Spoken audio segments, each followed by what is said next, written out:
तो हाल में जो भारत पाकिस्तान के बीच तनाव बढ़ा, हाँ, उसको लेकर काफी कुछ सुनने में आया। मतलब सीज फायर हुआ, हाँ, फिर उसके उल्लंघन की बातें हुई हम्म। और एक ऑपरेशन सिंदूर का भी जिक्र आया। अच्छा, तो हमारे पास ना इसी सब पर एक यूट्यूब विश्लेषण का ट्रांसक्रिप्ट है। अच्छा। हाँ, जिसमें कई दावे हैं, जवाबी दावे हैं। हम्म, तो आज हम उसी विश्लेषण में थोड़ा गहराई से उतरते हैं, हम्म, देखते हैं कि ये क्या कहता है इन घटनाओं के बारे में, अलग अलग पक्षों के तर्कों के बारे में, हम्म। और ये पूरी सिचुएशन कितनी उलझी हुई है। बिल्कुल।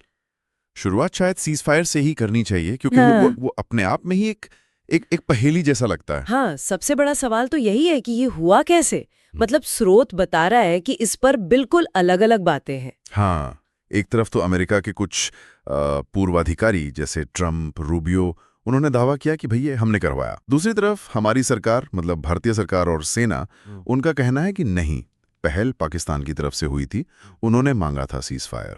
अरे, ये तो बिल्कुल बिल्कुल ही विरोधाभासी बातें हो गई। हाँ, और मामला तब और पेचीदा हो जाता है जब स्रोत ये कहता है कि अमेरिकी पक्ष एक अलार्मिंग इंटेलिजेंस की बात कर रहा था। कोई कोई चिंताजनक खुफिया जानकारी। अलार्मिंग इंटेलिजेंस किस हाँ, बारे में? विश्लेषण में एक थ्योरी दी गई है कि शायद ये इंटेलिजेंस पाकिस्तान के किसी, क्या कहते हैं, किसी गुप्त परीक्षण से जुड़ी थी, अच्छा। जिसके असर से शायद भूकंप जैसी घटनाएं भी हुई। अच्छा। और जो ट्रंप का बयान था कि लाखों लोग मारे जाते, स्रोत उसको इसी इंटेलिजेंस से जोड़कर देख रहा है। बाप रे, ये तो बिल्कुल नया एंगल है। हम्म, स्रोत ये भी कह रहा है कि सीज फायर की जरूरत भारत से ज्यादा पाकिस्तान को थी। मतलब भारतीय जवाबी कार्रवाई से वो काफी बैकफुट पे थे। हाँ, ऐसा स्रोत का कहना है। तो फिर सवाल ये उठता है, जैसा विश्लेषण भी पूछ रहा है, कि भारत ने फिर इसे माना क्यों? हाँ, माना क्यों? और फिर जब पाकिस्तान की तरफ से उल्लंघन हुए, जैसे वो ड्रोन भेजे गए, शेलिंग हुई, तो भारत ने संयम क्यों दिखाया? ये सवाल बना हुआ है। और इसी बीच एक और चीज हुई।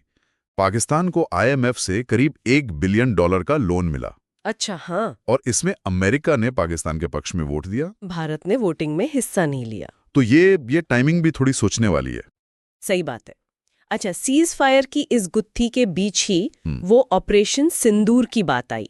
हाँ, विश्लेषण कहता है कि ये पहलगाम हमले के जवाब में था, जहां वो आतंकियों ने धर्म पूछकर लोगों को मारा था। हाँ, तो उसके जवाब में भारत ने स्रोत के अनुसार पाकिस्तान के अंदर आतंकी ठिकानों और एयरबेस पर हमले किए। लक्षित हमले। बिल्कुल, लक्षित हमले।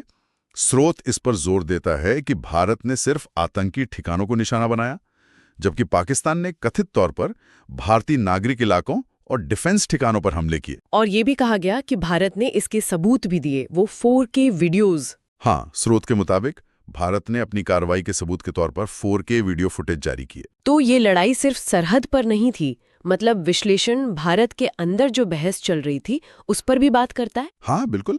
स्रोत बताता है कि कुछ लोगों ने सरकार और सेना की आलोचना की, फिर वो डी-एस्केलेट करने की जो अपीलें थी, तनाव कम करने की। हाँ, तनाव कम करने की, उनकी टाइमिंग पर सवाल उठाए गए। कहा गया कि ये अपीलें तब ज्यादा हुई जब पाकिस्तानी ड्रोन हमले नाकाम हो गए थे। अच्छा।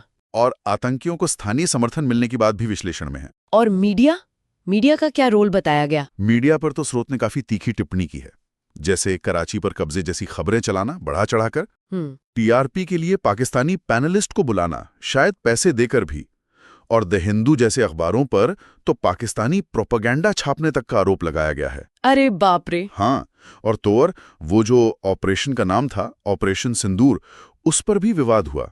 कुछ लोगों ने उसे पितृसत्तात्मक कहा, जिसकी आलोचना भी स्रोत में की गई है। टेक्नोलॉजी और प्रोपेगेंडा का भी एंगल था इसमें। हाँ, वो भी था। विश्लेषण दावा करता है कि पाकिस्तानी और चीनी डिफेंस सिस्टम्स नाकाम रहे, जबकि भारत का S-400 और जो स्वदेशी तकनीक हैं वो कारगर साबित हुई। अच्छा। राफेल डील वाला पुराना विवाद भी याद दिलाया गया है। और प्रोपेगेंडा के मोर्चे पर स्रोत कहता है पाकिस्तान ने सोशल मीडिया पर झूठे दावे किए, जैसे उनके ड्रोन दिल्ली तक पहुंच गए। हाँ, ये सुना था। और एक गंभीर आरोप ये भी है कि पाकिस्तान ने संघर्ष के दौरान अपना एयर स्पेस खुला रखकर अपने ही नागरिकों को ढाल की तरह इस्तेमाल किया। ओह। और पाकिस्तानी सेना प्रमुख आसिम मुनीर के कुछ धार्मिक बयानों का भी जिक्र है।